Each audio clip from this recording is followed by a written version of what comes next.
નમસ્કાર વિદ્યાર્થી મિત્રો, વેલકમ બેક માય ચેનલ.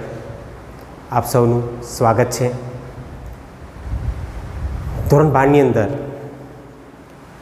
આપણે એક ટોપિકની શરૂઆત કરી ગયા. શરૂઆત કરી આપણે માદા પ્રજનન અંગની, અને માદા પ્રજનન અંગની અંદર આવેલો ભાગ જેને આપણે સ્ત્રી કેસર તરીકે ઓળખીએ છીએ. અને સ્ત્રી કેસરને લઈને જ આજે આપણે એક નવા પોઈન્ટની ચર્ચા કરવા જઈ રહ્યા છીએ. નવા પોઈન્ટની શરૂઆત કરીએ એ પહેલાં ફરી વખત આપણે સ્ત્રી કેસરની રચના જાણી લઈએ. અહીંયા આપણે દર્શાવીએ એક ફિગર, એ આપણે જોઈએ સ્ત્રી કેસરની, કે જો સ્ત્રી કેસરની વાત કરીએ તો સ્ત્રી કેસરની અંદર આવેલો સૌથી પહેલો ભાગ, અને આ ભાગ જેને આપણે પરાગાસન તરીકે ઓળખીએ છીએ, જ્યાં પરાગરજનું આસન છે. ત્યાર પછી લંબાયેલ એક નલિકામય સ્વરૂપની રચના દર્શાવતો ભાગ જેને આપણે કહીશું પરાગ વાહિની. અને સૌથી નીચેની તરફ આવેલો આ ભાગ જેને આપણે કહીશું બીજાશય, જે ફૂલેલો ભાગ છે. હવે બીજાશયનો જે ભાગ છે એની અંદર એક પોલાણ જોવા મળે. પોલાણ કયો, કોટર કયો, અથવા ચેમ્બર તરીકે પણ તમે ઓળખી શકો. એ બીજાશયની અંદર આવેલ આ જે કોટર છે, જેને આપણે બીજાશય કોટર કહીએ, કે એ જે બીજાશય કોટરનો ભાગ છે એની ઉપર આવેલો આ વિસ્તાર જેને આપણે જરાયુ તરીકે ઓળખીએ. જો અહીંયા મેં જરાયુનો ભાગ એ ઉપર દર્શાવેલો છે, કારણ કે આજે જે આપણે પોઈન્ટ જોવાના છે એને અનુસરીને જ છે. એટલે ઉપરની તરફ જોડાયેલો ભાગ એ જરાયુનો છે, અને એ જ જરાયુ સાથે સંકળાયેલો ભાગ જે અહીંયા જોવા મળશે, આ ભાગ જેને આપણે અંડક અથવા મહાબીજાણુ ધાની તરીકે ઓળખી શકશું. હવે બીજાશયની અંદર આવેલ આ જે અંડક છે, અથવા આને આપણે મહાબીજાણુ ધાની કહે છે, એની જ શરૂઆત હવે આપણે કરવાની છે. તો અહીંયા ટોપિક લખી નાખીએ, મહાબીજાણુ ધાની, અથવા એને બીજા શબ્દમાં કેવું હોય તો આપણે એને અંડક તરીકે ઓળખી શકશું, કે એને મહાબીજાણુ ધાની કયો, અથવા એ વિસ્તાર, એ ભાગ એ અંડકનો છે. હવે અંડકની રચનાની શરૂઆત કરીએ એ પહેલાં આકૃતિ એ સૌથી અગત્યની રહેશે. જો શક્ય હોય તો મારી સાથે જ આકૃતિ એ ડ્રો કરવાનો પ્રયત્ન કરજો, જેથી કરીને સરળતાથી તમે આકૃતિ, ફિગર એ ડ્રો કરી શકો. જોઈએ, ખાસ કરીને અહીંયા આપણે અંડકની રચના જોઈએ તો અંડકની રચનામાં ખાસ કરીને સૌથી ઉપરની તરફ આવેલો આ ભાગ એ જરાયુનો છે. સૌથી ઉપરની તરફ આવેલો આ ભાગ એ જરાયુનો છે. હવે અહીંયા દર્શાવીએ કે અહીંયા જોવા મળતો આ ભાગ, સૌથી પહેલો ભાગ, ધ્યાન રાખજો વિદ્યાર્થી મિત્રો, કે સૌથી પહેલો ભાગ જે આ ભાગ છે એ ભ્રૂણપૂટનો થશે. અત્યારે આપણે ખાલી ડ્રો જ કરીએ છીએ. નામકરણ, નામ નિદર્શન એ આપણે પછી દર્શાવીએ. તો આ જે ભાગ છે એ ભાગ એ ભ્રૂણપૂટનો છે. હવે ભ્રૂણપૂટ પછીનો જે ભાગ છે, આ ભાગ, આ સંપૂર્ણ ભાગ જેને આપણે પ્રદેય તરીકે ઓળખી શકીએ, એ પ્રદેયનો વિસ્તાર છે. અને ત્યાર પછી જોવા જઈએ તો ખાસ કરીને અહીંયાથી જે જોવા મળતો ભાગ છે, આવી રીતના આવેલો આ જે ભાગ છે એ અંડક આવરણનો છે, કે આવી રીતના જોવા મળતો જે આ વિસ્તાર છે એ અંડક આવરણોનો વિસ્તાર છે.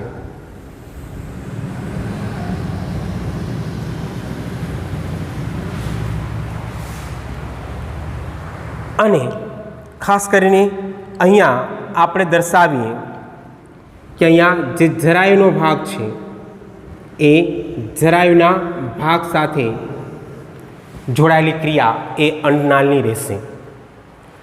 આ એક સંપૂર્ણ ક્રિયા એ જે આપણે દર્શાવી છે એ રચના છે અંડકની.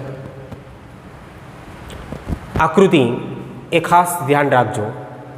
હવે શરૂઆત કરીએ સૌથી પહેલા ભાગની, અને સૌથી પહેલો ભાગ એ લે તો સૌથી પહેલો ભાગ છે જરાયુનો. જોઈએ એક મહાબીજાણુધાનીની અંદર આપણે સૌથી પહેલી શરૂઆત એ કરશું, અને એ શરૂઆત થશે જરાયુની. લખાણ એકદમ સિમ્પલ છે, આકૃતિ ઉપરથી જ લખાણ એ આપણે દર્શાવશું. જોઈએ અહીંયા ખાસ કરીને આપણે દર્શાવ્યું કે બીજાશય કોટરના ભાગ સાથે જોડાયેલો વિસ્તાર એ કેનો છે? જરાયુનો. બીજાશય કોટરના ભાગ સાથે જોડાયેલ જે ભાગ છે એને જરાયુ કહેશું. તો અહીંયા આપણે દર્શાવશું કે બીજાશય કોટર સાથે સંકળાયેલા ભાગને આપણે જરાયુ તરીકે ઓળખી શકશું. અને એ જરાયુ કે જેની સાથે જોડાયેલી ક્રિયા એ કેની છે? તો કે એની સાથે જોડાયેલી ક્રિયા એ અંડકની છે. એટલે બીજો પોઈન્ટ એ આપણે અહીંયા દર્શાવશું કે જેની સાથે અંડક એ જોડાયેલ, જેની સાથે અંડકનો ભાગ એ જોડાયેલો જોવા મળતો હોય છે. તો આ જે વાત કરી આપણે એ ભાગ હતો જરાયુ. હવે ખાસ કરીને અહીંયા જોવા જઈએ તો હવે અહીંયાથી લઈ અને આગળ વધતો આ જે દંડ સ્વરૂપનો ભાગ છે, આ દંડ સ્વરૂપનો ભાગ જે અહીંયા જોવા મળે છે, આ ભાગ જેને આપણે કયા તરીકે ઓળખી શકશું? તો કે એ ભાગ છે અંડનાળનો, અથવા એને અંડક દંડ તરીકે પણ આપણે ઓળખી શકીએ. તો હવે શરૂઆત કરશું આપણે બીજા ભાગની, અને અહીંયા જે બીજો ભાગ છે એ છે અંડનાળ, અથવા એને બીજા શબ્દમાં કહેવું હોય તો અંડક દંડ તરીકે પણ ઓળખી શકશું. લખાણ એકદમ સિમ્પલ છે. ખાસ કરીને હવે આ જે અંડનાળનો ભાગ છે, હવે અહીંયા સુધીનો આ જે સંપૂર્ણ વિસ્તાર છે એ સંપૂર્ણ વિસ્તાર એ અંડકનો છે. આ જે આખો વિસ્તાર દેખાય છે એ સંપૂર્ણ વિસ્તાર એ છે કેનો? અંડકનો. તો પોઈન્ટની શરૂઆત એ આપણે કરી શકીએ કે ખાસ કરીને જરાયુ સાથે દંડ સ્વરૂપે ગોઠવાયેલી રચના, જેને આપણે કયા તરીકે ઓળખી શકશું? તો કે અંડનાળ. અંડનાળ કોની સાથે ગોઠવાયેલ છે, જોડાયેલ છે, સંકળાયેલ છે? તો કે જરાયુ સાથે. આ જરાયુ સાથે જોડાયેલ ગોઠવાયેલ રચના જેને આપણે અંડનાળ તરીકે ઓળખી શકશું. અને ખાસ કરીને એ દંડ સ્વરૂપે છે. એક દંડ જેવી રચના એ આપણે જોઈ શકીએ છીએ. અને આ દંડ સ્વરૂપની રચના ધરાવતો આ ભાગ જેને આપણે અંડનાળ અથવા અંડકદંડ તરીકે ઓળખી શકશું. આમ જોવા જઈએ તો જે અંડનાળનો ભાગ છે એ જરાયુ અને અંડકને જોડે છે. એટલે અહીંયા બીજો પોઈન્ટ આપણે દર્શાવશું કે અંડનાળ એ જરાયુ અને અંડકને એકબીજા સાથે જોડે છે. અંડક અને જરાયુને જોડવાનું કામ એ કોણ કરશે? તો કે કરશે અંડનાળ. Point clear? હવે ત્યાંથી આગળ વધીએ તો ખાસ કરીને અહીંયાનો જે ભાગ છે, નીચેનો જે ભાગ, આ ભાગ જેને આપણે બીજ કેન્દ્ર તરીકે ઓળખી શકશું. જે નીચેનો ભાગ છે આ, જેને આપણે કયા તરીકે ઓળખી શકશું? તો કે બીજ કેન્દ્ર. અને હવે પોઈન્ટની શરૂઆત એ ત્યાંથી થશે કે બીજ કેન્દ્ર જોઈએ લખાણ ખાસ કરીને જોવા જઈએ તો બીજ કેન્દ્રનો ભાગ છે એ અહીંયાથી આપણે જોશું કે જે અંડક છે, અંડકનો જે ભાગ અંડનાળ સાથે જોડાયેલો છે જેને આપણે બીજ કેન્દ્ર તરીકે ઓળખી શકશું. ફરીવાર રિપીટ કરું છું કે અંડકનો એ ભાગ જે અંડનાળ સાથે જોડાયેલો છે જેને આપણે બીજ કેન્દ્ર તરીકે ઓળખી શકશું. એટલે અહીંયા આપણે દર્શાવીએ કે અંડકનો એ ભાગ જે અંડનાળ સાથે જોડાયેલ હોય છે તેને આપણે કયા તરીકે ઓળખી શકશું? તો કે તેને આપણે બીજ કેન્દ્ર તરીકે ઓળખી શકશું. અને બીજ કેન્દ્ર એ પણ બે ભાગોને જોડે છે. કયા બે ભાગોને? તો કે એક બાજુથી અંડક અને બીજી બાજુથી અંડનાળ. આ અંડક અને અંડનાળ આ બે ભાગોને જોડવાનું કામ એ કોણ કરશે? તો કે બીજ કેન્દ્ર. અને અહીંયા બીજો પોઈન્ટ આવશે કે બીજ કેન્દ્ર એ અંડનાળ અને અંડકનું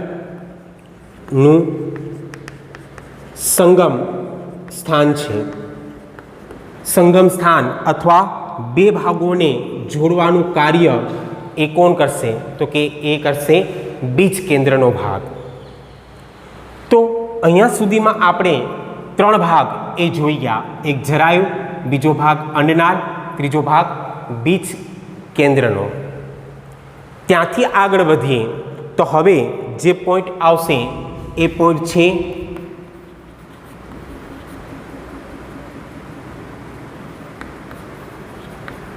બીજાંડ છિદ્રનો, અથવા એને આપણે અંડક છિદ્ર તરીકે પણ ઓળખી શકીએ.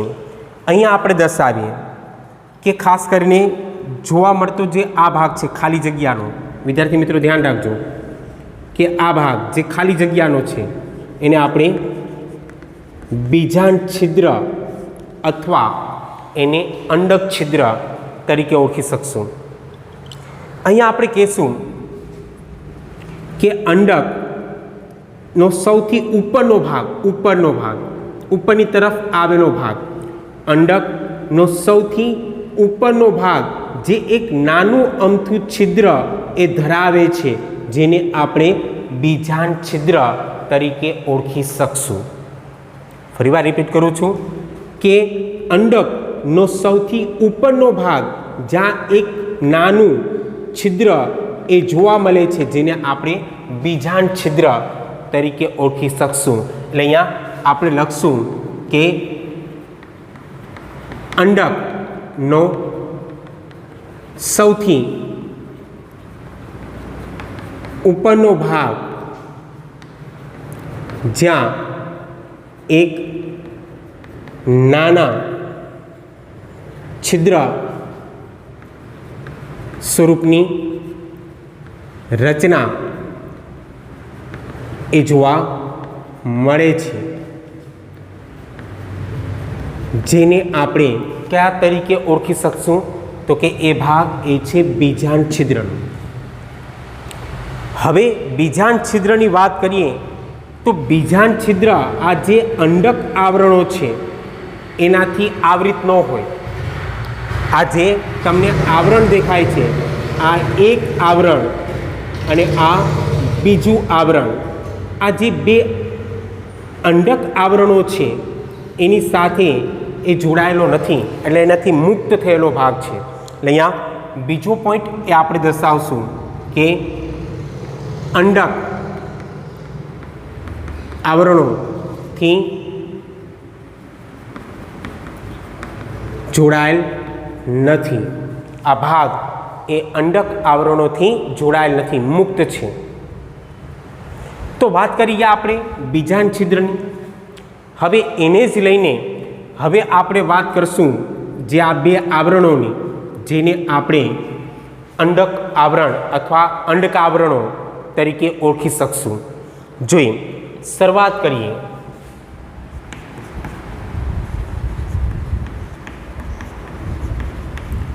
જેને આપણે અંડકાવરણો અથવા એને અંડક આવરણો તરીકે ઓળખી શકીએ. પણ આ સમજો ખાસ કે ખાસ કરીને અંડકમાં એક અથવા બે રક્ષણાત્મક આવરણ એ આવેલા હોય છે.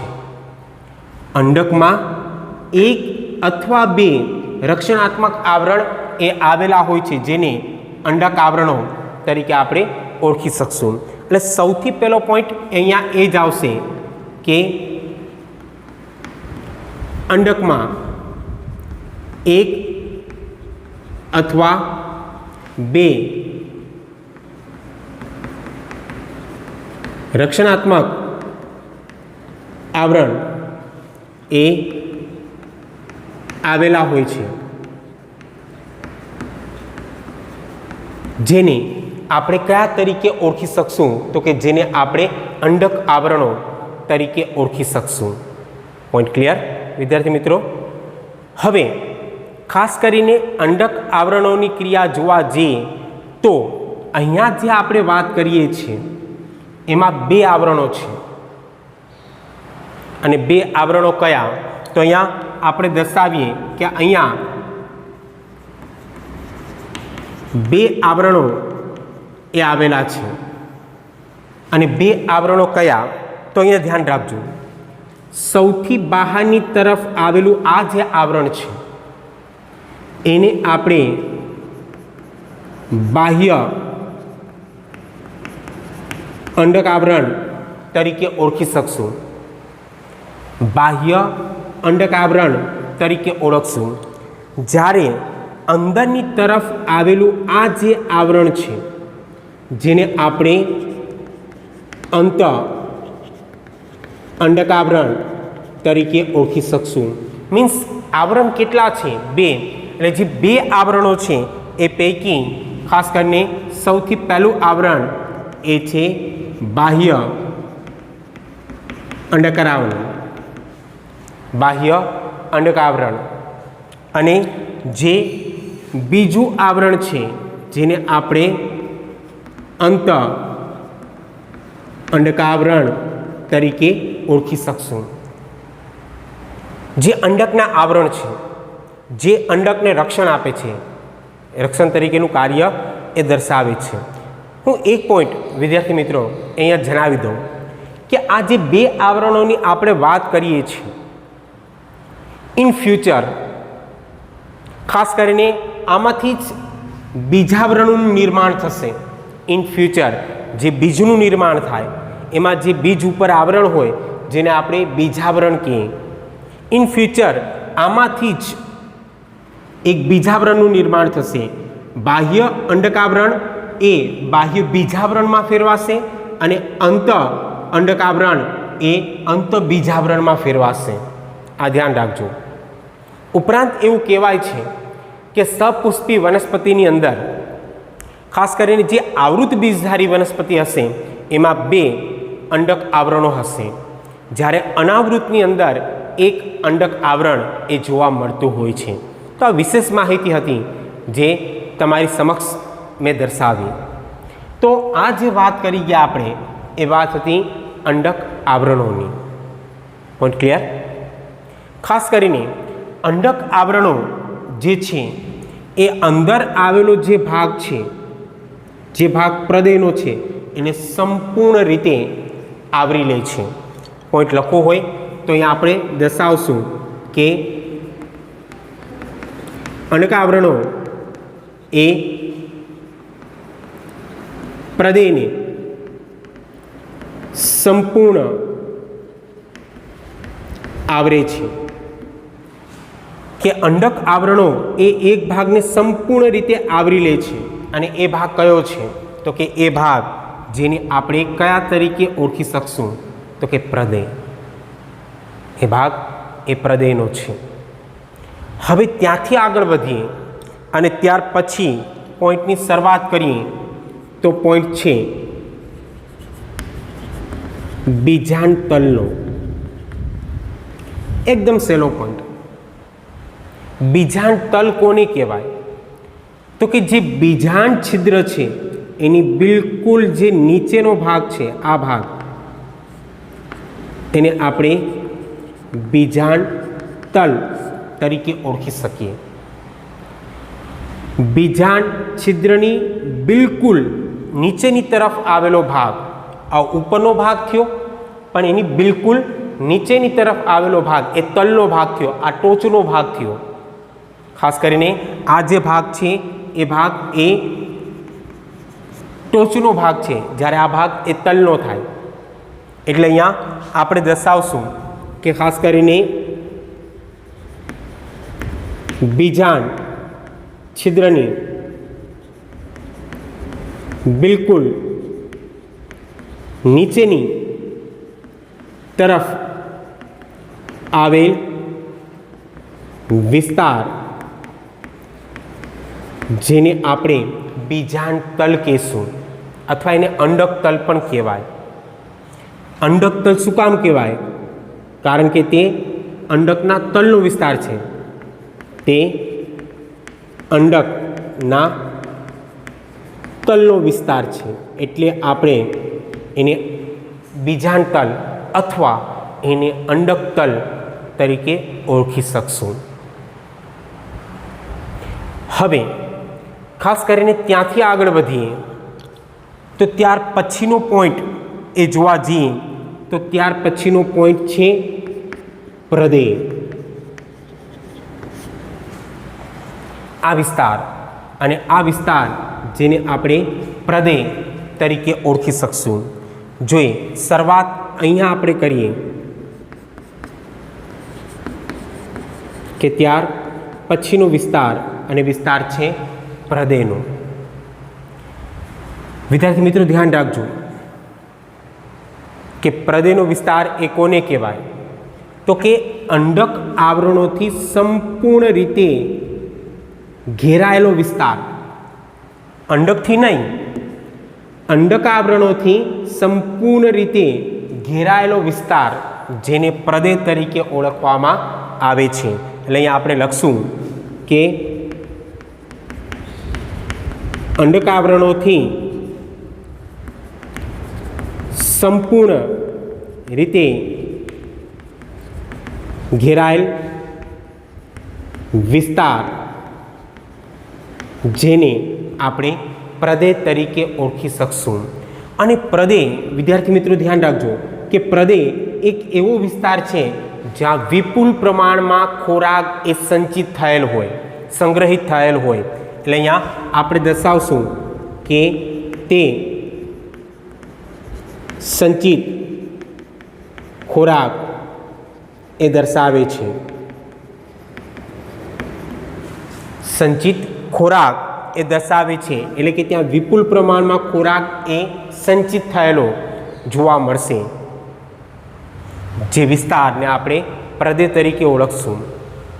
એક વિશેષ માહિતી આપી દો વિદ્યાર્થી મિત્રો કે પ્રદેયનો વિસ્તાર એક એવો વિસ્તાર છે કે ત્યાં આવેલા જે તમામ કોષ હશે એ તમામ કોષ 2n હશે, એટલે કે દ્વિતીય કોષ હશે. આ એવો વિસ્તાર છે કે જ્યાંથી જ હવે આપણે ખાસ કરીને માદા જન્યુજનકના વિકાસની ક્રિયા અથવા MMCનું નિર્માણ એ અહીંયાથી જ થશે. MMCનું નિર્માણ માઇક્રોસ્પોર મધર સેલનું જે નિર્માણ છે એ અહીંયાથી થશે, એટલે એ ધ્યાન રાખજો. અને પ્રદેહની અંદર જોવા મળતો આ જે વિસ્તાર છે એ વિસ્તાર જેને હવે આપણે કયા તરીકે ઓળખી શકશું, તો કે એ વિસ્તાર છે ભ્રૂણપૂટનો. જોઈએ ખાસ કરીને ભ્રૂણપૂટ એકદમ સહેલો વિસ્તાર, તો કે પ્રદેહની અંદરની તરફ આવેલો વિસ્તાર જેને આપણે ભ્રૂણપૂટ તરીકે ઓળખી શકશું કે ભ્રૂણપૂટ એ પ્રદેહની અંદરની તરફ આવેલો વિસ્તાર છે.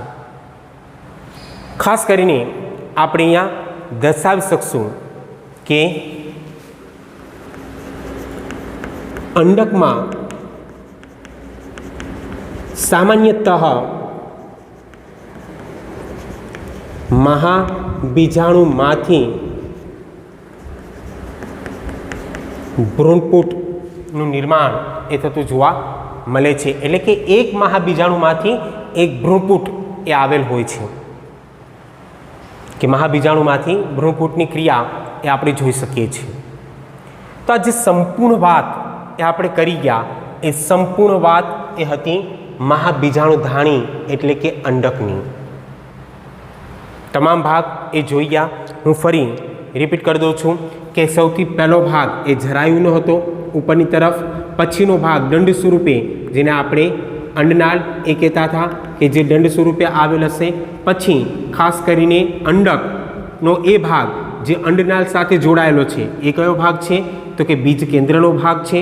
ખાસ કરીને ત્યારબાદ આપણે કીધું કે બીજાંડ છિદ્રનો ભાગ છિદ્ર સ્વરૂપની રચના ધરાવતો, અને ટોચનો ભાગ જે અંડક આવરણોથી આવૃત થયેલ નથી જેને આપણે બીજાંડ છિદ્ર કહીએ. પછી આપણે જોઈ ગયા અંડક આવરણોની વાત, તો કે રક્ષણાત્મક આવરણ છે બે હશે, એક બહારની તરફ જેને બાહ્ય અંડક આવરણ કહેશું, અને અંદરની તરફ આવેલું છે એને અંત અંડક આવરણ તરીકે ઓળખી શકશું. પછી ખાસ કરીને અંદરનો વિસ્તાર જેને આપણે પ્રદેહ કીધું, પ્રદેહનો જે વિસ્તાર છે અંડક આવરણથી આવૃત થયેલો વિસ્તાર છે અને સંચિત ખોરાકની ક્રિયા એ દર્શાવે છે. અને પ્રદેહની અંદર આવેલો ભાગ જેને આપણે કહીશું ભ્રૂણપૂટ. ક્લિયર? અને બીજાંડ છિદ્ર જે ટોચનો ભાગ છે એની બિલકુલ નીચેની તરફ આવેલો ભાગ તલનો, જેને આપણે બીજાંડ તલ તરીકે ઓળખી શકશું. તો આ સંપૂર્ણ ક્રિયા જે આપણે જોઈ ગયા એ મહાબીજાણુધાની એટલે કે અંડકની હતી. આજનું લેક્ચર એ આપણે અહીંયા સુધી જ રાખશું. આશા રાખું કે તમને આ લેક્ચર એ ગમ્યો હશે. ગમ્યો હોય અને હજી ઘણા વિદ્યાર્થીઓ એ મારી ચેનલ ઉપર નવા હોય તો મારી ચેનલને સબસ્ક્રાઈબ કરી લેજો, જેથી કરીને તમને નોટિફિકેશન એ મળતી રહે. અને ઘરે રહેજો, સુરક્ષિત રહેજો. Stay home, stay safe. Thank you. ધન્યવાદ.